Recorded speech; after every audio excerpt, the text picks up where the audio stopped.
দুই সাহাবী বিশ্বনবীর সামনে ঝগড়া লাগলেন, কথা কাটাকাটি, কথা বলতে বলতে ঝগড়া লাগতে লাগতে এক সাহাবী রেগে মেগে আগুন মারামারির জন্য উদ্ধত হলেন। বিশ্বনবী দেখলেন ওই সাহাবীর চেহারাটা একেবারে আগুনের গোলার মতো লাল হয়ে গিয়েছে। বিশ্বনবী বললেন, আমি এমন একটা বাক্য জানি, এই রাগান্বিত সাহাবী যদি এখন এই বাক্যটা পড়া শুরু করে দেয়, তার রাগটারে নিমিষেই ঠান্ডা বানায় দিবে কে?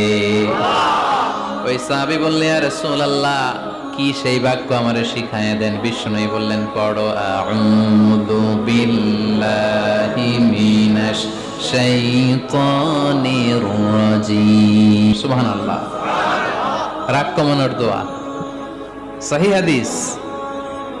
ওই সাহাবী যদি এই বাক্যটা পড়ে, তার রাগ কমে যাবে। বিতাড়িত শয়তানের কাছ থেকে আল্লাহর কাছে পানাহ চাচ্ছি, প্রোটেকশন চাচ্ছি। বলতে দেরি, রাগ থামতে দেরি হবে